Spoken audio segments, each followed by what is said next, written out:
Hi, everybody. We're going to start the program in another minute. I don't know if you see some people outside. Ask them to please join us. And everybody who is here, please come on down and take seats. See some of the people in the back who are still standing. Please come take seats.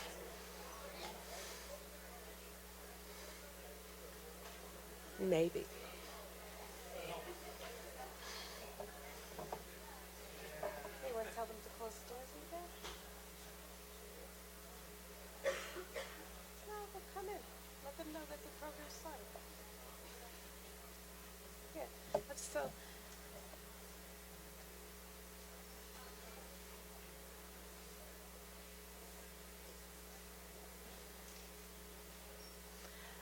Okay, good evening, everybody. I really we all appreciate the people who are here now and who've come on time, and we always feel that it's important to honor those people who have actually come on time for the program, so we're going to begin now.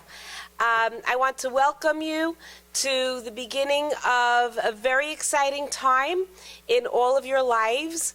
I know that some of you, I'm Sari Bacon, I'm the associate principal in case we have not met. Okay, so that's who I am. And I know that some of you have gone through this experience with other children, and I'm welcoming you to another experience, a new experience for this child that you have here to college night. We have a very good program that Ms. Biller Levy will describe in a couple of minutes.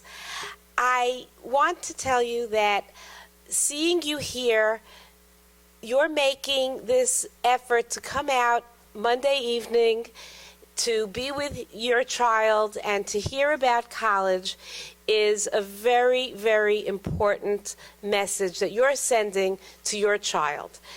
You're letting them know that you are committed to this process, that this is an important thing to you as well as to them. And this commitment and partnership that you make with your child and the school is something that will be very fruitful and very helpful to you over the next year as you navigate the process of choosing and applying to colleges. It's a thrilling and time-consuming process, as some of you may know already. Some of you will be finding out. And we know, and I'm talking to the students as well as the parents, as almost everything else that you do, the more effort you put in, the more likely you're going to see the results that you want to see. And effort comes in many different forms. Of course, students, it's your job to continue to succeed academically. You have finals coming up. I know that you are thinking about that, and if you're not, you should begin to think about that. And all of these different things are important in achieving the results that you hope you will get. It doesn't mean that everybody, of course, it's not the same as saying, oh, for sure you want this college and you're going to get it because you worked really hard. We know that those things are sometimes happen, sometimes don't. But you will succeed and get into a college that will be the right college and the right fit for you. And that's what you want to do. You want to put your best foot forward. And you are very fortunate to have a wonderful partner in this whole process. Your partner is our very superior and excellent college guidance department. You are going to be working with people who are very professional, who are very knowledgeable, who will work with you, and when I say you, I'm talking you students and parents, to help you succeed, to find your way. And every step along the way, when there's a question, they will be there for you, and also help push you, students, to do the best you can. and to succeed. They are advocates for your children. They help you find students. They help you find your voice. And all of this is part of what you're going to be working on for the coming year. So I would like to share with you and wish you a tremendous amount of success, hatzlacha, in your academics, and also in this very exciting time of your lives as you embark on the time that you're looking towards your next step in your academic career. At this point, I would like to introduce to you our Director of College Guidance, Ms. Michelle Biller-Levy. Thank you.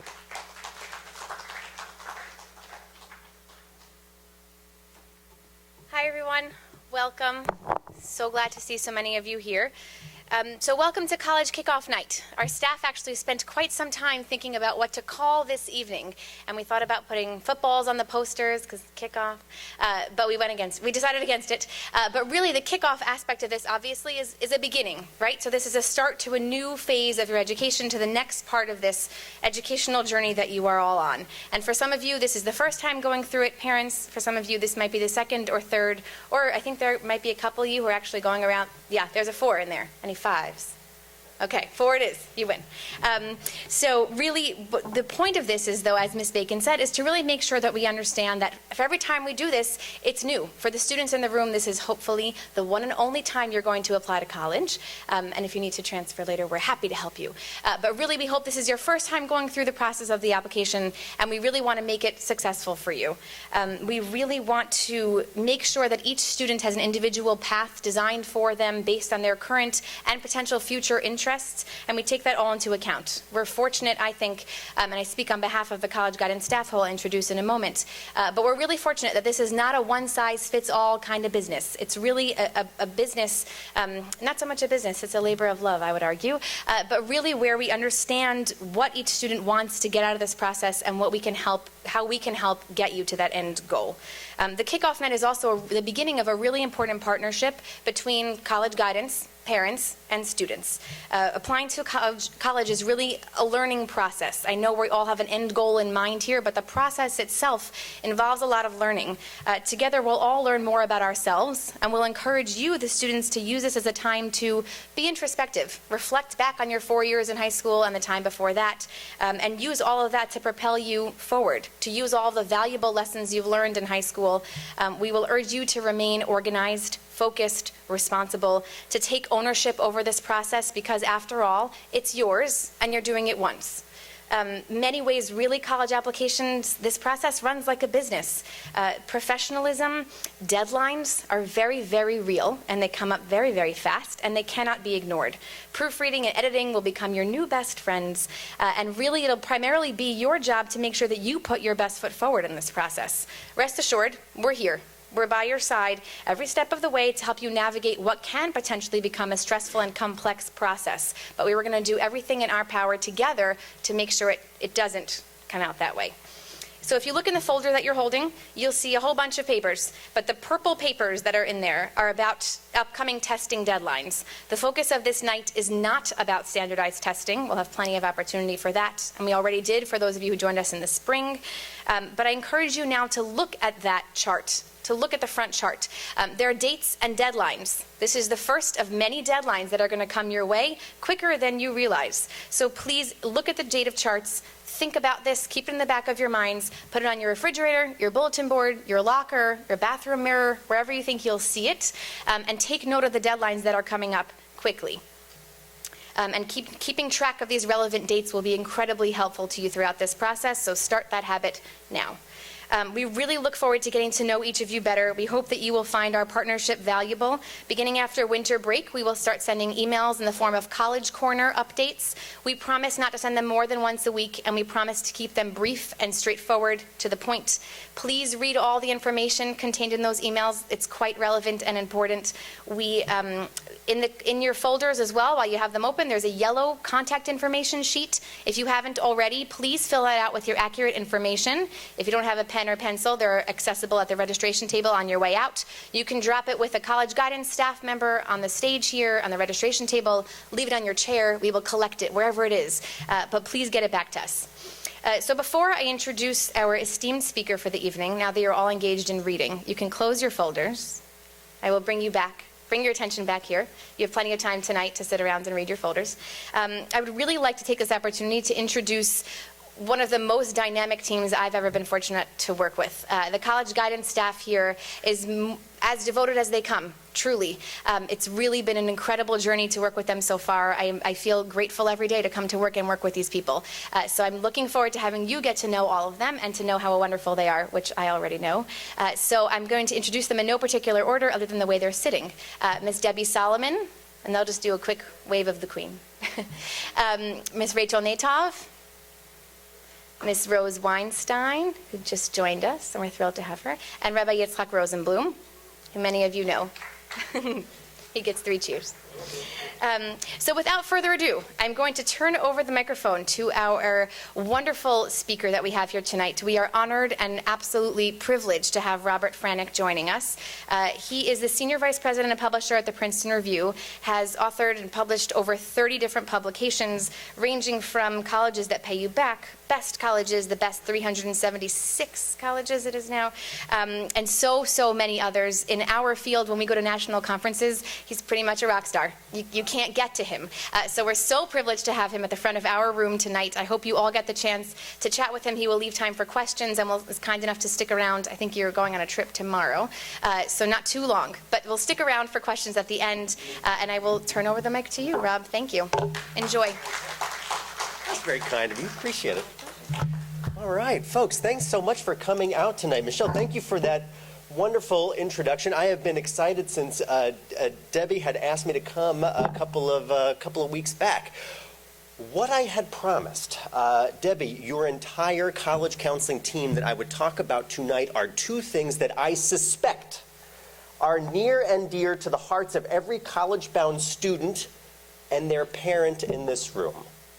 The 2 things that I promised to talk about is 1, how do we as students actually find colleges that are going to be the best fits for us? And number 2, how do we as parents not break the bank to pay for college? These are important issues to us. Yes or no? Yes, they are. Oops, sorry. Yes, they are. The other thing that I promised Rabbi specifically that I would do is to try to keep the 35 or 40 minutes that I have with you as interactive and not boring as possible. Keeping true to my promise, I am going to ask you a series of questions throughout this evening. I will give you fair warning. These questions, folks, start off really easy and they get progressively difficult as the evening moves on. Fair enough? Here is my first question. It is a softball question. It is the easiest question that I will ask of this room tonight. And all you have to do to answer this question is to raise your hand. And the question is going out to every student and parent in the room. Please raise your hand if you are interested in getting into a good college. Easiest softball question of the night. Okay, you can put your hands down. Folks, when you hear our message, when you hear the message from your college counseling team, folks, whether you move on to a great graduate school or professional school after you graduate from college, or you move on to an exceptional first-time career, hear our voices when we say that where you earn your college degree matters. Second question, also a showing of hands question for every student and parent in the room. I would like to see a showing of hands if you are scared, stressed, or a little nervous about the college process. Scared, stressed, or nervous about the college process. Folks, we're going to keep your hands up in the air. We're going to completely geek out here, and you're going to look around this room. You're going to look around this room. Okay, you can put your hands down. Folks, we need to know with absolute mathematical certainty, no matter who we are, how well educated, how thoughtful, how well intentioned we are around the college process, we are all a little scared, a little stressed, and a little nervous. And we know this not just because of our straw poll here this evening, but we know this because we've been doing a lot of talking and surveying of college-bound students and their families over the many years that we've been in business. I have an annual survey at the Princeton Review. It's called College Hopes and Worries.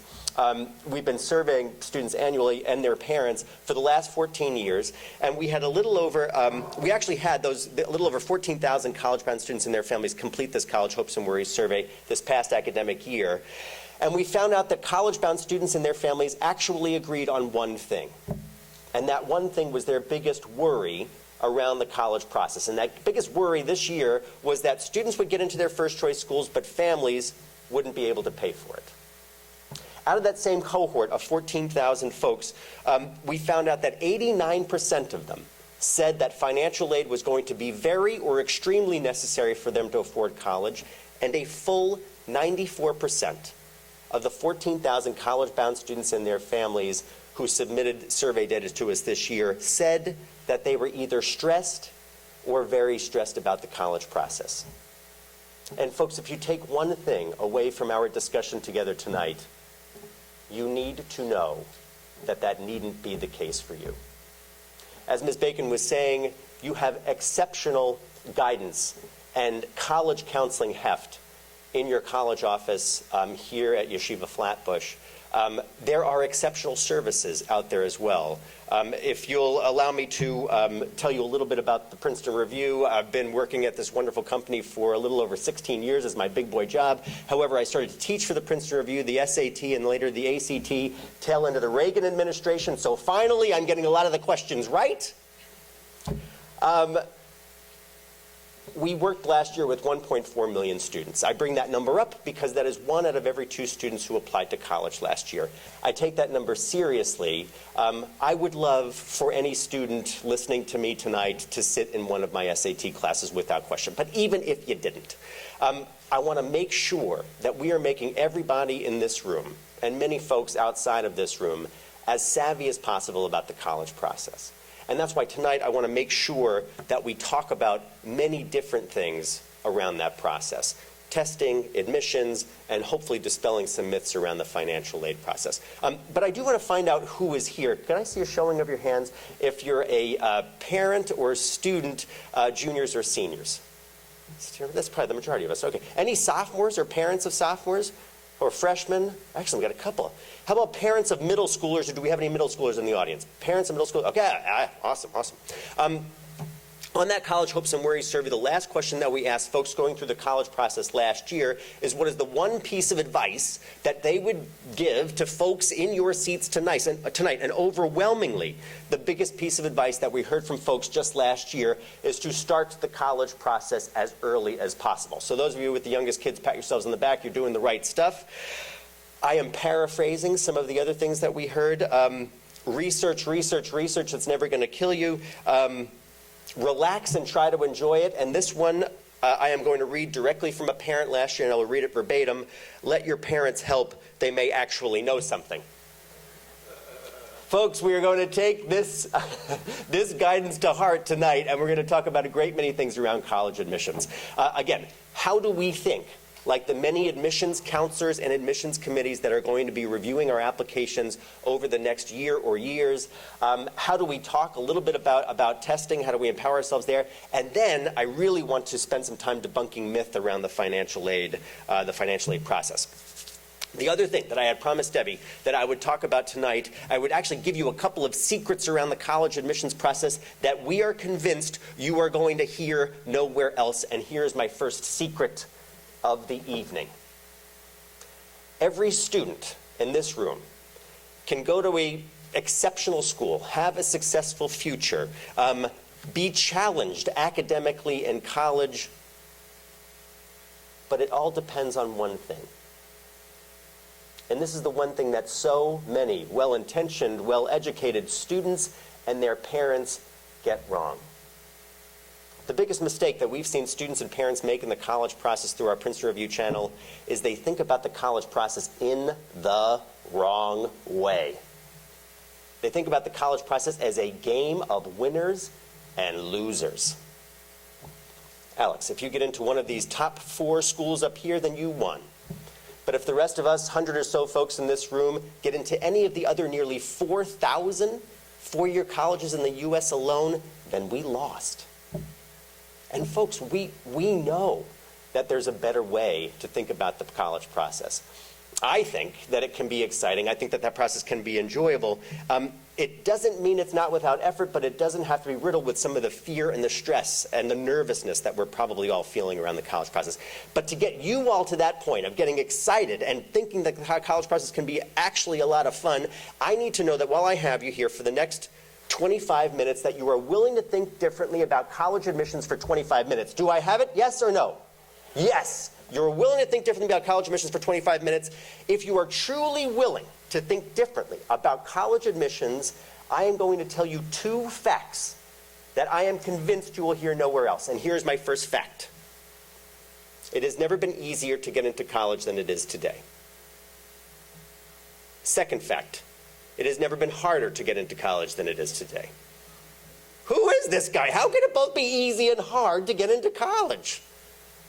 Folks, we're going to try to prove out my completely unscientific theory, but we're going to do it together. Here's the assignment. I want every student in this room. You could take out your smartphones. You could write it on some of the propaganda that we had handed you when you came in, or you can tweet it to me. Oh my word, that's my second slide. Did I move this? If we can move it, my Twitter account is up there. Okay, here's the assignment. For every student and their parent in this room, for every student in the room, you can take out a piece of paper, or you can tweet it to me at Rob Franick or at the Princeton Rev. There it is up there. Here is the assignment. I want you to write down or type in the names of 3 colleges or universities that you would love to see yourself at as a college freshman, with these 2 caveats. I don't care if you don't have a prayer in heaven to get into any one of these schools academically, or 2 nickels in the bank to rub together a paper. So just 3 schools that you'd love to see yourself at as a college freshman. Doesn't matter about academic admission, doesn't matter about financial aid. Parents, I want you to do the same thing. I want you to channel your son or daughter who you are representing tonight, and I want you to write down or type in the names of 3 colleges or universities that you would love to see them at as a college freshman. Folks, I'm going to give you 27 seconds to write down these schools. Go, 27 seconds.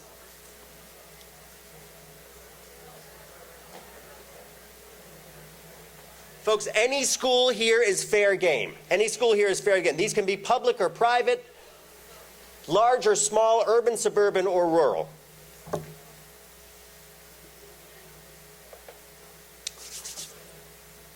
Tick-tock, tick-tock, folks. We have 14 seconds left. 14 seconds.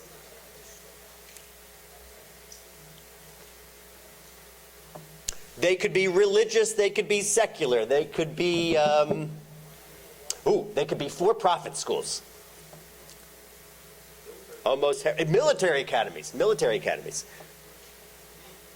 They could be online universities. You're getting our point here. You have 6 seconds left. 6 seconds. Tick-tock, tick-tock, tick-tock, tick-tock. Okay, folks, here we go. 3, 2, 1. I want you to keep your pencils in your hands or your fingers on your phones, and I want you to cross off the following schools. I want you to cross off every Ivy League school. I want you to cross off the following the following New York City schools. The following New York City schools. I want you to cross off NYU. I want you to cross off Brooklyn College, Queens College, and Hunter, as much as I love them. We already got Columbia. And we're going to throw Barnard in there as well, Michelle. Columbia's a no. It's out. It's out because it's an Ivy. Yes. Never liked it. Excellent. We'll cross off the following New England schools. We're going to cross off Boston University, Northeastern, MIT. Cross off the following Connecticut schools. Kingsborough we're going to keep. Just we know 4-year colleges. We're going to keep Kingsborough. Let's cross off the following D.C. schools. Washington, D.C. schools. We'll cross off American, George Washington. Cross off the following schools in the South. We'll hit UNC, University of North Carolina, Chapel Hill. We'll hit Georgia Tech, Duke,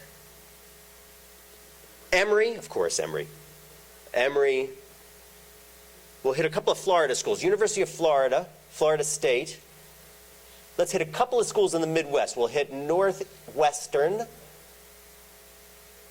Let's cross off a couple of California schools. UCLA, UC Berkeley, USC, and Pomona.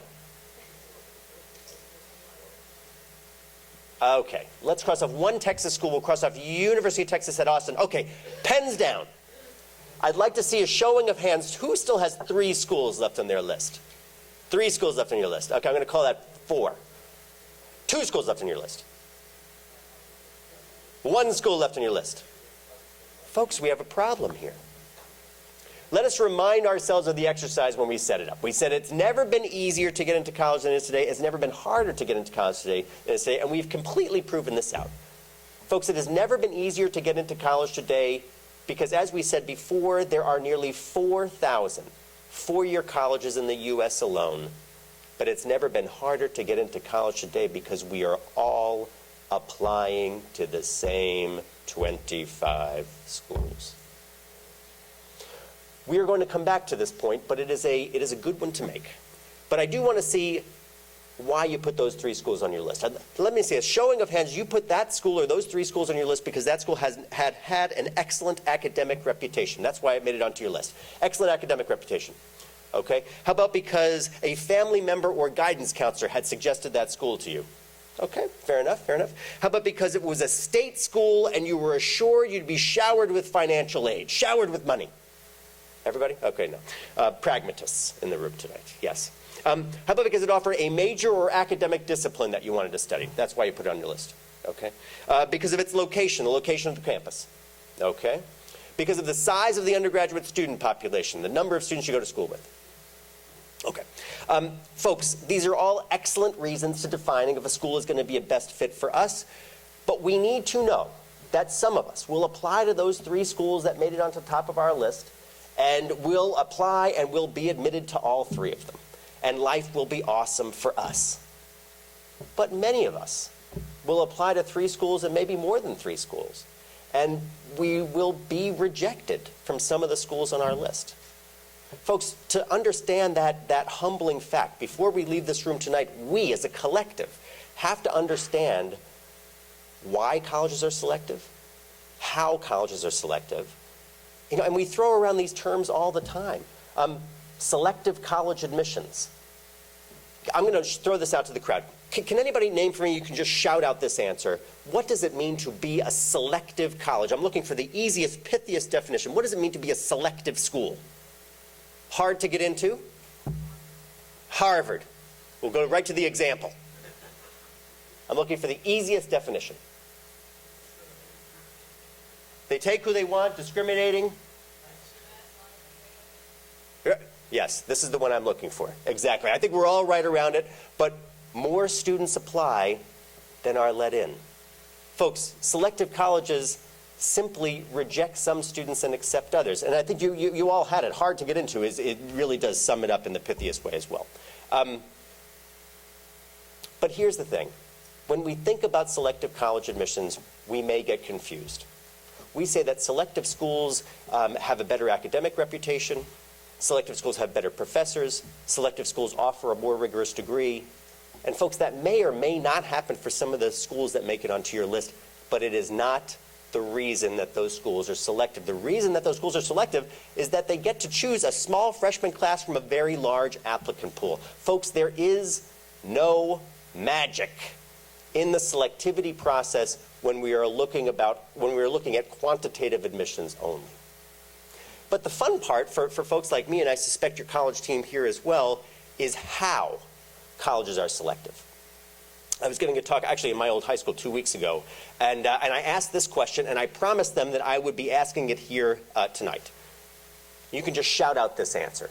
Can somebody, parent, student, doesn't matter, can you shout out for me what is the number 1 most important piece of information that any admissions counselor or admissions committee will focus on when they review your application? And folks, this answer does not waver. It is universal for any school. Essay is the number 1 most important. Do we have any dissenters? Transcript. Anybody else? SAT scores. The question was the number 1 most important piece of information that I will submit on my college application. We have essay, we have rigor, we have transcript, we have SAT scores. GPA. All of the above. Name. State. Somebody told me the other day, if my name's on the library. That was a good one, too. Here's the answer, and I heard it from two different places. Your transcript and your GPA. But let's look at this. Folks, your transcript, your high school transcript, is going to be the weightiest piece of information for any admissions counselor or any admissions committee evaluating our applications because it answers this question. Did you challenge yourself in high school? Did you challenge yourself with regular level courses, advanced level courses, AP level courses, IB level courses? What were the challenges that you were given here at Yeshivah Flatbush? Did you take advantage of those challenges? Then obviously, what is your GPA? Folks, leaving this room tonight, we will never, ever underestimate the power and the heft of our high school transcript. The second most important piece of information. Now, this does vary with school to school. Can anybody name for me the second most important piece of information that you'll submit in your college application? Essay, SAT scores, ACT scores, we'll put them in a bucket together. Anybody else? Extracurricular activities? Leadership. For the majority of those 4,000 schools that we're talking about, the second most important thing will be standardized tests, and the grail being the SAT and the ACT. Slightly lesser extent, AP exams, SAT subject tests, and you know the drill. The SAT, oh, actually, this leads me to my next slide, who's ever helping me out with this. The SAT and the ACT, and as I was saying before, I've been teaching the SAT for a long time. Whoops, it doesn't matter, I know what I'm going to say. The SAT and the ACT are the second most important thing, but here's the thing. There are nearly 900 of those 4,000 schools that are SAT optional. Is it up there? Ah, okay, perfect. So I've been teaching for the SAT for a long time, and we use a lot of pop culture references when teaching the SAT and the ACT. I'll just see this in your book, one of our students. And this one came up, and Taylor Swift, I noticed before I came here, I have 531 Twitter followers. Taylor Swift has 55 million Twitter followers, which is more than me. We use a lot of pop culture references, and teaching the SAT, very specifically, oh, rats. We're teaching the SAT, and we called out one of her lyrics as being really nice to hear, but incredibly grammatically incorrect. And when that comes back up on the screen, I'm going to read it to you, and then you're going to tell me why this is wrong and why the SAT, the College Board, we would not get this correct. Somebody tells you they love you, you're going to believe them. Now we're going to let the gonna just part of the regular old vernacular that we all use. So what is wrong with this sentence? Somebody tells you they love you, you're going to believe them. Why would we get this wrong on the SAT? Yes, sir. If somebody tells you, anybody else? Gonna, we're going to let gonna go by as vernacular.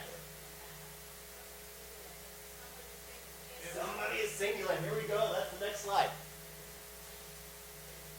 There it is. The correct use. Somebody tells you he or she loves you because it's singular. You're going to believe him or her, or you could change the whole sentence to plural. Here is my point about the SAT and the ACT. As we said before, 4,000 schools, 900 of which do not require the SAT or the ACT. However, for academic admission only. So many of those schools, and I want to talk about this when we chat about financial aid, so many of those schools will look back at our test scores when considering us for academic scholarships. Grant money, free money that we can earn based on academic merit. Folks, the SAT and the ACT, incredibly coachable exams. I'm happy to chat your ear off about them if you want me to later on, so I will be around for questions on that later on. Okay, we're going to keep that slide up there. When we start to think about it, admissions counselors from schools large and small have a very weighty task. And that task is to bring in a freshman class that are interesting, that are diverse, that are passionate beyond words. So what do those admissions counselors get to look at that are going to show us this wonderful and talented class? Yes, miss? Extracurricular activities. That is correct. That is one. Anybody else? Testing? Essay, well done, essay. So we have extracurricular list, essay, summer opportunities, well said. Anybody else? Recommendation letters, well done, well done. Interview, yes, that's the one I was looking for. Okay, here's the thing. You got the big four right here. Let us just talk about them very quickly, and then we'll move on. First, your interview. Folks, if you take one thing away from our lecture tonight or discussion tonight, you need to know that if you are given the opportunity to interview, you cannot let that opportunity pass you by. But it might not be the way that we envision an opportunity or an interview in our head. It may not be with Debbie Solomon, who reviews applications for Brooklyn College. It might not be, it might be with an alumni representative here in New York for a school in California. It might be with a student when we get onto campus. It might be with another counselor charged with a completely different area and not Brooklyn. Here's my point. Any opportunity that we are given, we must take advantage of those opportunities because, folks, your interview can only strengthen your application to any of the schools to which you apply. Your essay. I was looking at this on preparing for tonight's talk. The common application, those of you who are familiar or those of you who have had students already in college, you'll be familiar with the Common App, and as it suggests in its name, there's one application that you can apply to several hundred schools, nearly 500 schools this year. And there are a couple of essay prompts or personal statements that students can make. And this one, I'm going to paraphrase this. In 500 to 750 words, please sum up your passions. And folks, I don't care if you're 15 years old or 95 years old, that well-intentioned question is really scary to anybody, no matter your age group. But when we start to think about our essay, when we start to think about our personal statement that we are going to be writing for academic admission, it is such an incredibly unique way for us to describe something about ourselves, academically or otherwise, that can be valuable to that admissions team. The other part, and I think we were chatting about this earlier in the evening, there's no room for error. I'm an okay writer for Princeton Review, but I have 3 top editors. So when we start to think about crafting that 500 to 750 word essay, you have to use this community. Whether it's your counseling team, a trusted faculty member, your parents, your friends. Folks, there's no room for poor grammar or poor punctuation, right? So we know that we have to pull that community together in helping us craft our essay. Another thing, on extracurricular activities, whoever had said that, there is no perfect canon. When we start to think about our extracurricular activities, they should be as unique as you are academically or otherwise. So don't think because you didn't, make junior class president or whatever it might be, that you're ruined from an academic standpoint. You can certainly focus on the things that you do well, academically or otherwise. They all count. So when we start to think about it, admissions counselors are charged with a pretty weighty task, and that is bringing in that wonderful and talented class. And that means sifting through and evaluating thousands and thousands of different high school transcripts and reading and evaluating thousands and thousands of different college essays and personal statements. But at the end of the day, those admissions counselors are all asking the same question. And that question is, will you as a student make their community better for being there? Will you as a student make their community better for being there? Folks, nowhere in that statement does it say that admissions counselors are hoping to penalize us because we didn't get a B+ in European history and we don't have great baseball prowess, right? What it says is that they're looking for students who are truly going to complement their college community for being there. So when we start to think about it, we know that selectivity, as we were talking about before, has a big part in college admissions, right? But we should also know that college admissions is a very, very human process. And to get that college process working for you, that's why your team is here. That's why I do what I do, is to make sure that we're making the collectively enlightened in this room powerfully intelligent when it comes to college admissions, making you very savvy around the college process. I wanted to ask if anybody, particularly for juniors in the room, has anybody actually been to a college fair yet? There's a big one here in town. Anybody been to a college fair? Yeah, a couple people? All right. Juniors, sophomores? All right. This will be redundant for folks that have already been to a college fair.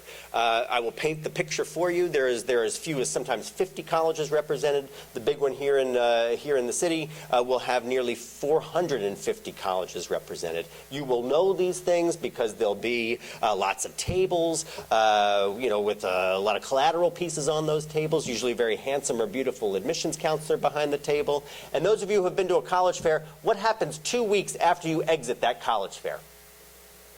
You get letters, right? You get a ton of mail. You'll get email and you'll get snail mail. And you'll sift through some of these things. Many of these things are in your own college office here at Yeshivah. You'll flip through some of these things, and there'll be beautiful magazines sponsored by a school, right? And you start to flip through the pages, and there's lots of beautiful pictures of classes being taught out on lawns. And all of the classes are taught under shady trees, right? And there's only 6 students in all of the classes, right? It's always beautiful and sunny. Folks, here's the thing. After you go to a college fair, you will be inundated with information.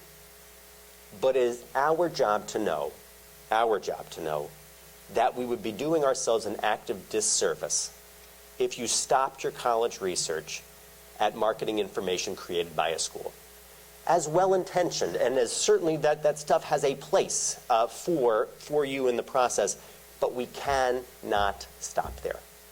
We need to dig deeper, and we need to know more about so many of those schools. I'm going to come back to this point. I'm not completely blowing past my time, am I? I'm still good? Okay, great.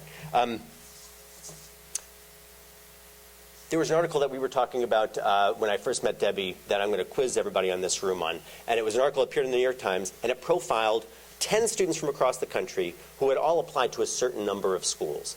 Can you name for me how many colleges a student typically will apply to? And actually, we can use the real numbers. The numbers that students just for this past fall of 2015, how many applications they actually completed and sent in. How many schools did they actually apply to? I'd like to hear it. 8, 6, 5, 10, 3, okay. Go ahead and make more interesting. 13 is the high number.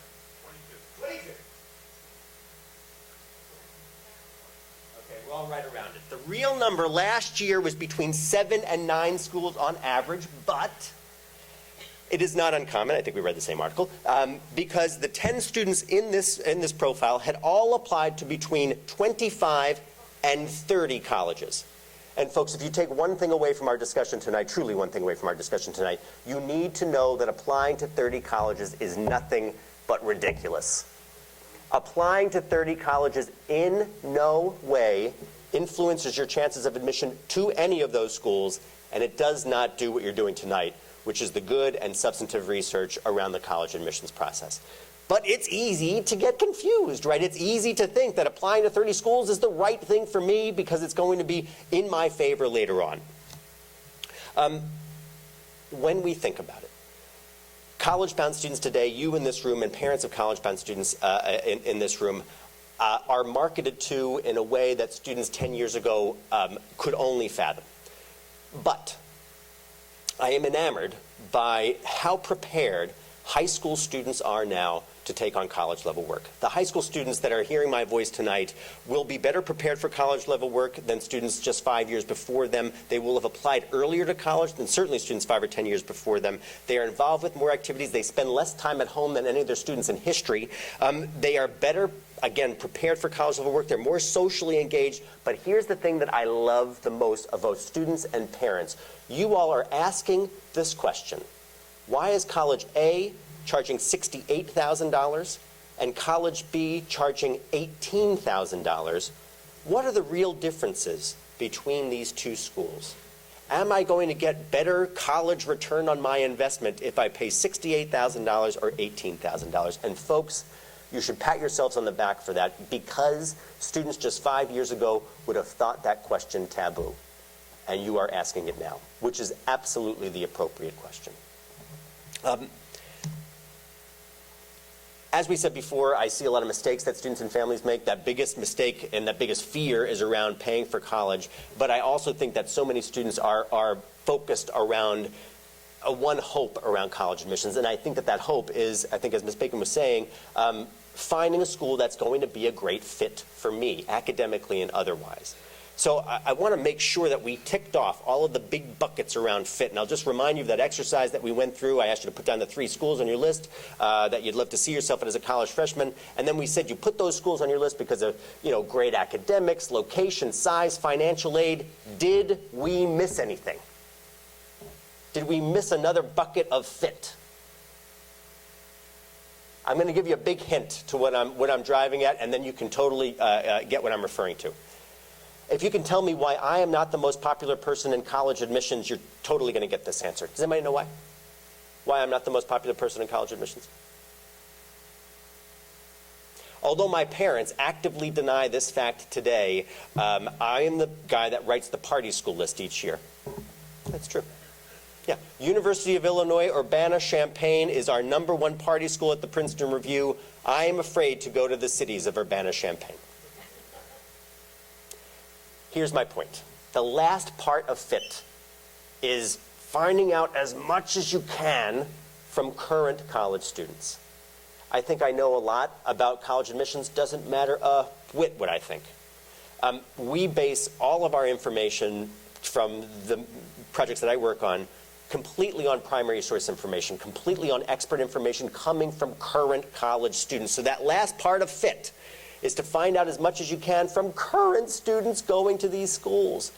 So we are in a unique position, without question, at Princeton Review, and then I ask students how many drugs they consume on a daily basis, how much alcohol, how much beer, do they actually study outside the classroom, what are the popular fraternities and sororities. Those are the 5 criteria that we look out for our party school list. But we are in a similarly unique position to ask students, are their professors good teachers?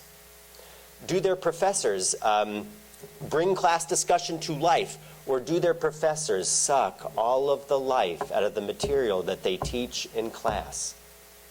Folks, this is information that I suspect, when we're thinking about finding a school that's going to be the right fit for us, is crucial for you to have. Because then when you meet somebody at a college fair or you go onto campus and are listening to a lot of students and families or students and faculty speak to you, you can now engage with them on a substantive level, simply not being marketed to, but it becomes a discussion around college admissions. And that is such a powerful lever for you to pull around finding that right fit school. You can probably tell I'm a glass half full kind of person up here, but here is my one humbling fact. It is expensive to be wrong. It's expensive to choose a college incorrectly.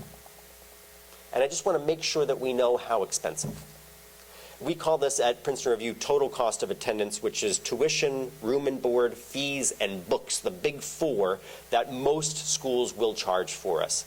Can you name for me what the total cost of attendance is for 1 year of public university averaged across the United States? Again, total cost of attendance, tuition, room and board, fees, and books. I'd like to hear it. You can shout it out. 25,000, 50,000, 30,000. 1 year total cost of attendance, 1 year public. I'm sorry? In-state. 22,000. It's a good group. This year, $18,400, so you're all right around it. Let's look at the other heart-stoppingly expensive side of the fence. 1 year total cost of attendance, tuition, room and board, fees, and books for 1 year of private college. 68,000. 70,000.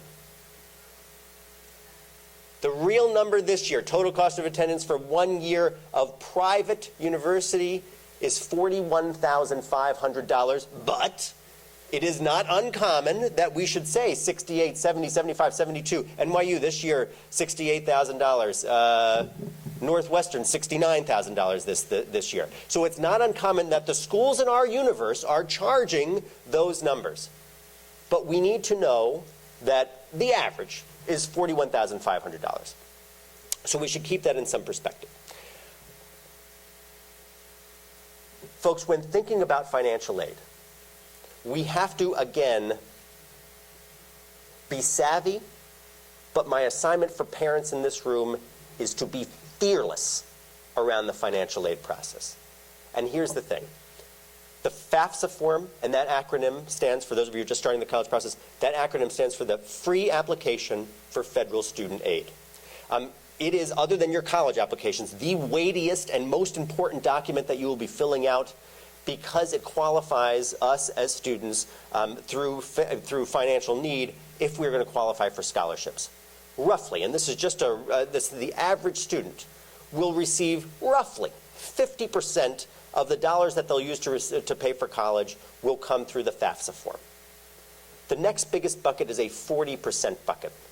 And I want to make sure that we all know where that 40% for the average student comes from after the FAFSA form, after financial aid. Where does it come from? Where's the next biggest money generator for us in paying for college? Loans, scholarships, grants. Very specifically, just to sharpen it, who is supplying those grants and scholarships, not the loans? Government, the university. Well said. The next biggest bucket of aid that a typical student will get, will come directly from the schools themselves. And they will come in the form, generally speaking, of scholarships, grants, merit-based money. Those are the big three words that we want to look for because they are far different from loans. Those are free money in those other categories. Grants, merit-based, scholarships, loans obviously we have to pay back. So when we start to think about it, in your admission letter for the 7 or 9 schools, hopefully not 30 schools, but between 7 and 9 schools that you're going to be applying to, you will receive an academic admission letter saying, congratulations, you've been accepted to our university. And then you will likely read in that same letter, for the majority of schools, not every school, but for the majority of schools, you have also received the dean's scholarship, and that means $15,000 of merit-based money going to you each year that you're matriculating in our school, should you do well academically. We should know that that 40% bucket is based on 2 things. And Ms. Bacon said this in her opening remarks. Based on 2 things. And she said the first one. It is based on your academic merit. Folks, you go to an incredibly competitive school. You have an excellent college counseling team. And the students from Yeshivah Flatbush go on to do great things in college and then after school. You have to know that shadow goes with you, right? But we have to understand that you're in a competitive environment academically, and that competitive environment resonates with the schools that you're going to be applying to. So generally speaking, based on your GPA in high school, how well you did, and then how well you do on the SAT and ACT, that unlocks academic admission, as we talked about, but it also unlocks scholarship dollars that we do not have to pay back. So we should keep those things in perspective, because one of the biggest mistakes that I see students and families make is crossing an expensive school off of their list of consideration early on because the sticker price is too high, without doing that much more homework to say, what is the average student paying? What is the average grant that a student is getting? What is the average loan that a student is taking off? I'm going to give you an example, and then I'm going to move on from this, and I want to open this up for questions. Rice University, one of my personal favorites at that I've been writing about at Princeton Review. This year, Rice is $57,000. However, the average aid package at Rice is $44,300. Average aid package, but it is grant aid. So not $1 in loans, bringing that sticker price from Rice down to what would actually be, now we all know this, what the typical student would pay for 1 year of public college averaged across the states, and sometimes that's expensive. Now, that's a pretty sweetheart deal at Rice, but there are many schools that certainly charge a great deal of money, but also have the financial wherewithal to make sure that they're attracting superlative students. You are those superlative students. You should use the reputation of your school and certainly the hard work that you've done to your best advantage in hopefully bringing those schools in. I'm going to leave you with 2 things. For students in the room, my assignment to you is to be awesome in high school. You must challenge yourself. I'm sure that you are probably doing this already, but you must take on the challenges given to you at Yeshivah. You must do well, and you must do well in the SAT and the ACT. Parents, your job is to be fearless around the financial aid process. It is a bear of a process. It is no fun, but it is a navigable and it is a knowable process. And if you do those things, you're going to come to the table together, and you're going to come to the table very savvy around the process. Not motivated by fear, but motivated by, one, I think a love for finding a school that's going to be the best fit for you. They are out there. There are 4,000 of them. I thank you for being so attentive. I hope that you'll have some questions, but thank you very much. All right. Oh, one other thing. If I could see the last slide, if you want to stay in contact with me, we have a texting feature through Princeton Review. It's on the last slide, and I will send you many of the things that we talked about tonight if you text it to me. Trying to get comfortable with new technology. There we go. Okay, questions, students, parents. It doesn't matter who it is. I'll shout out the question or repeat it for the crowd.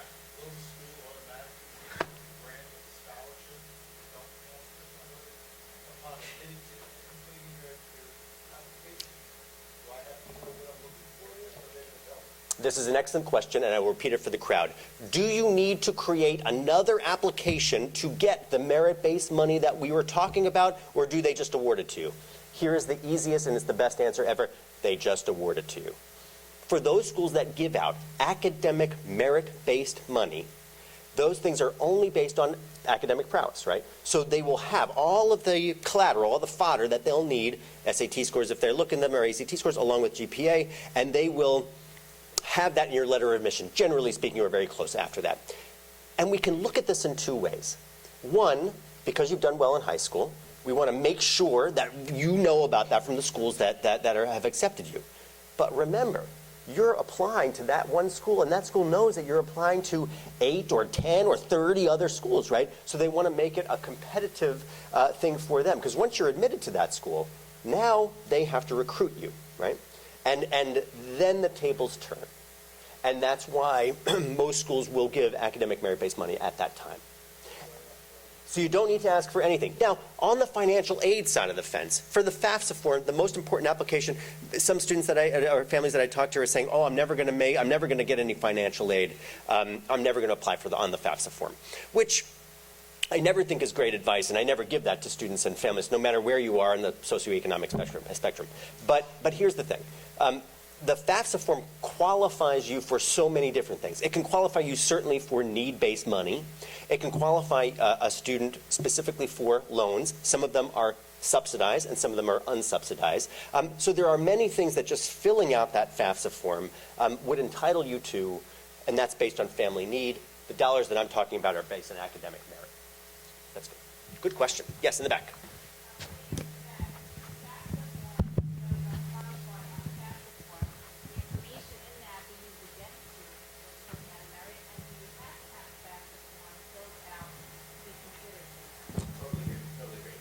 So if you decide that, or if you are not qualified for any dollars when it comes through the FAFSA form for loans and other financial vehicles for, let's call it from the FAFSA form, would that disqualify you from academic merit-based money? And the answer is no for the majority of schools. Now, many schools will say, and Rice is a good example, Rice will say, listen, we're only going to accept superlative students. So we're only going to give out money to students based on their financial need. Because so many superlative students are coming in, they could never, pardon me, give out money for academic merit and make it fair. But there are so many of those 4,000 schools that will actively use scholarship dollars to entice students to come in. But the answer is you will not be penalized should you apply for the FAFSA form, whatever the result of that process is. If that school is giving out merit-based money based on academic merit, you will always qualify for it, no matter where you are on the financial spectrum. Good question. Yes?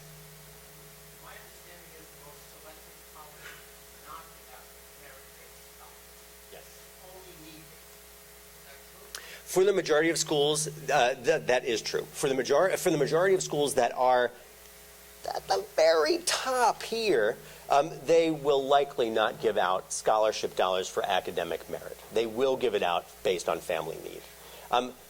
But it is relatively a very small cohort of schools that will do that, probably many of the schools that we're applying to. So it is good for us to be savvy about the number of schools that are doing that. And I write about these schools all the time. They are superlative schools. They are many of the schools that we probably put onto our list. And you're very right. Many of them will not give out those scholarship dollars. But they will, and Rice's example, Williams is another good example, will be able to mate a family's need, demonstrate a need on the FAFSA of 100%, which so many other schools can't do. Good question. Yes, sir.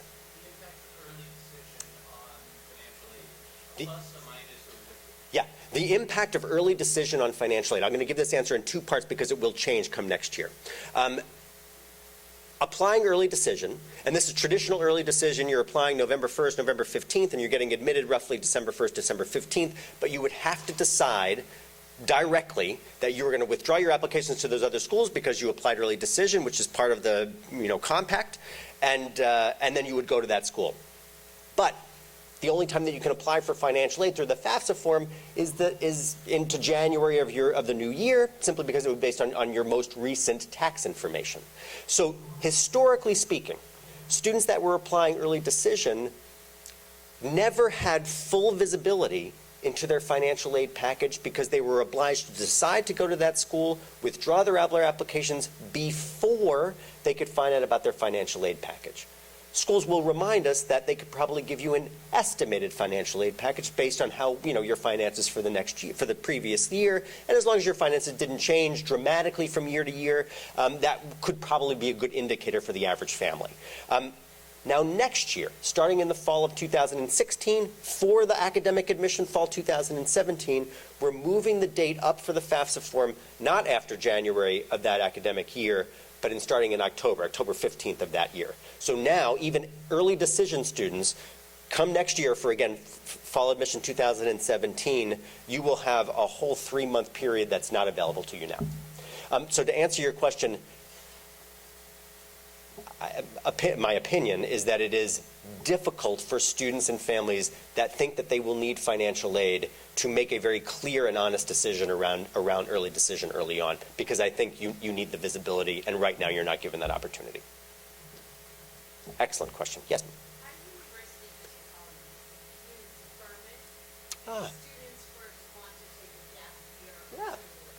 Yeah. So the idea of deferring an academic year, and you call it, you refer to it the right way, the gap year, you do a walkabout year in Australia, but the idea is apply to the university that you love and say, you know what, I really like you, but I'm going to defer for one academic year. Most schools, and sometimes the most competitive schools, will talk about a gap year during the admissions process and actively encourage you to do that. We did a book a couple years ago at Princeton Review called Taking Time Off. It took forever to put it together, but I followed 24 students who took a gap year, and then I followed them the gap year and then the first year that they were in college. They did, I remember this, 54% better than the typical freshman in any school. So it was dramatic. It was a small cohort. Also, the book didn't sell, so I put it out of print. But the idea I thought the idea was good because it said something about how prepared students are academically after that gap year, and that it wasn't taboo. I remember if I ever told my mother that I was going to take a gap year, it was just not going to be an option. But we should know that students today are different, and parents today are different. You should be encouraged to take a gap year, and you can do it in that traditional way, the deferment process. The other route is not applying at all and saying, I'm going to take that gap year to use that gap year to strengthen an application at a school that maybe I wasn't admitted to, or I didn't think I was going to be as attractive academically for that. So it's two routes. The deferment one is the one that gives great personal solace because you're already in there, and then you're just going to go 1 year later, or you're going to use it for the weight of it and then apply later on. Good question. Anybody else? I'm going to be around for yeah, we'll take one more and then we're out of here.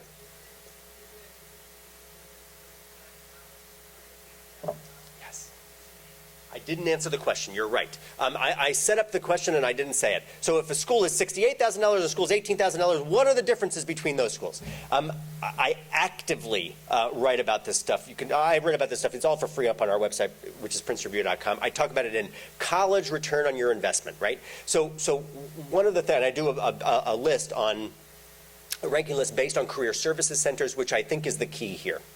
I want to find out, and you all are going to find out this information because you are enlightened. I want to, and I visit more college campuses than I am convinced any other person on the planet.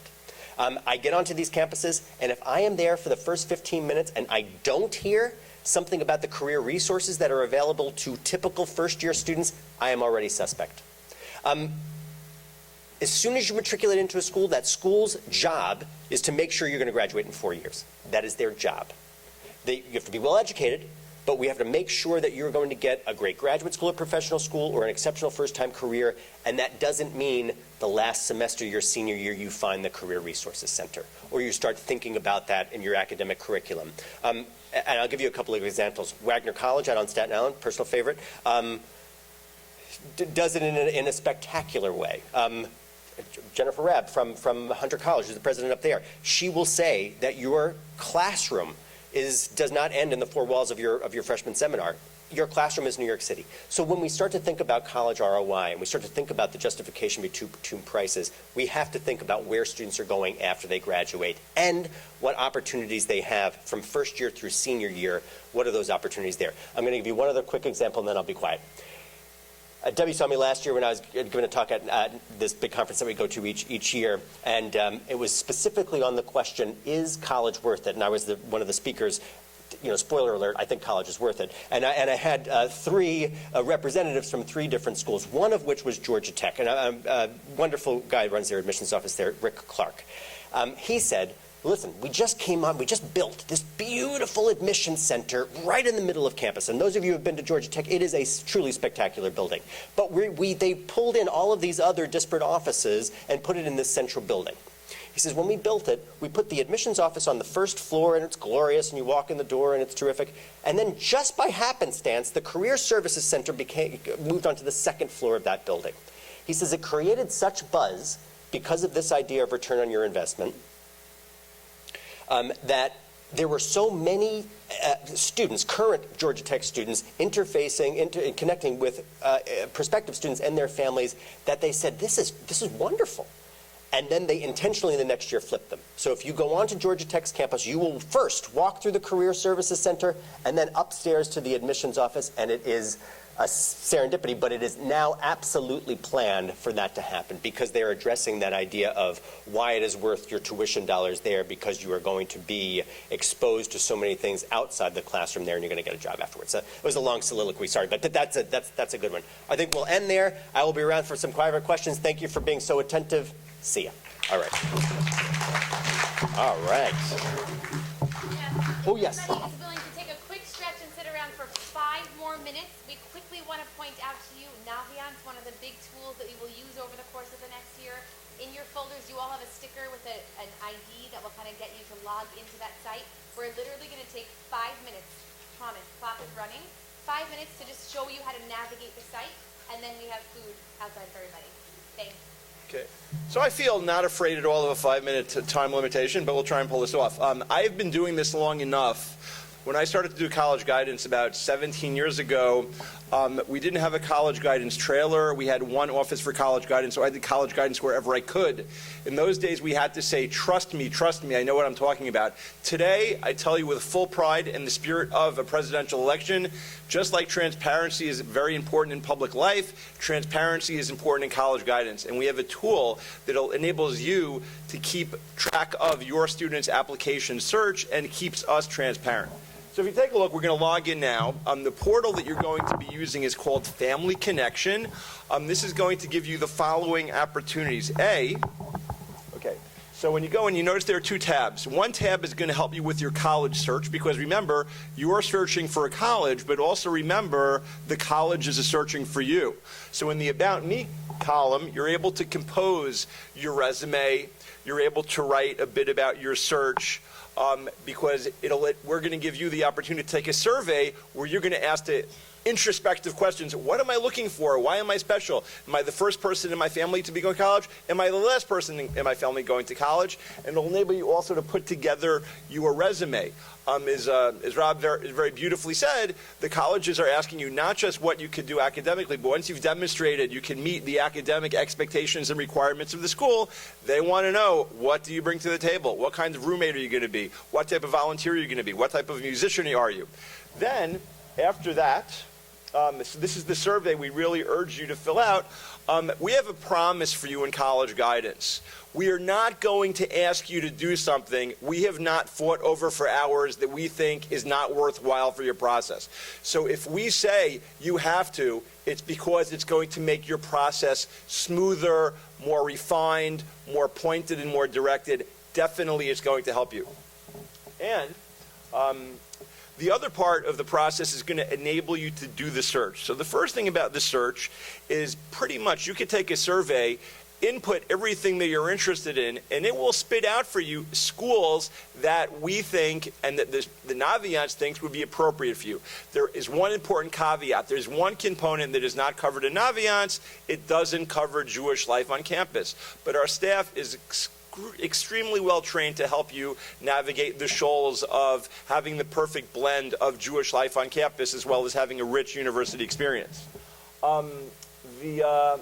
On board, we'll start to make a list of the colleges to which we'll be applying to together. There are two phases to the process. There's colleges I'm thinking about and colleges to which I'm applying.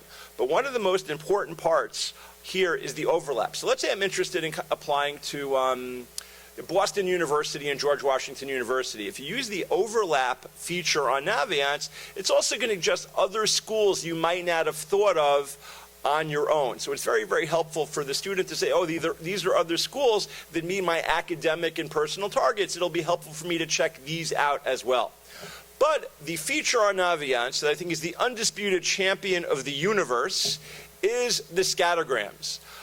Basically, when you come into our office, you're going to say, I'm interested in applying to this school. So we're going to look over your academic record, we're going to look at your standardized testing, and then we're going to find out where you are in terms of the schools that are on your list. So with no further ado, if you could look behind me, we've created a student named Esther College. I was rooting for Joe College, but we went with Esther College nonetheless. And Esther College has earned in the Yeshivah Flatbush a 92.91 average, and she scored a blurry number on the SATs. I cannot see the number. Joe, what's the number? 1,600 on the SATs. Okay, it's definitely not 1,600 because that's a perfect score. Not that Esther can't. Our fictitious student definitely can if she sets her mind to it. But the concept is, if you look in the middle of those green squares, red X's, I think intuitively no. Green squares is a good sign. Those students are the Yeshiva Flatbush students who've been admitted. The red X's, sadly, are the students who have not. So this gives a really accurate picture of what are the students' likelihood of getting admitted. Basically, it keeps us honest and it keeps us realistic. One of the things that I think we're coming in for a landing now, one of the things I'd like to share with you in the final thought is, A, thank you all for sitting and being such a wonderful audience. I want to thank Joey and Yosef for doing such a good job on the AV in the back. And finally, I want to thank the team, I want to thank the crew, makes everything possible, especially late in the evening. I want to thank the students for coming out tonight. But the one thing that you should know is that you have 5 people in college guidance who are committed to helping make sure that your journey is successful. And always remember, when it comes to your academic future, you are the star of the show. Thank you very much. And perhaps if there are people interested, we could have a minyan for our beat in the Beit Midrash if those are people looking for minyan.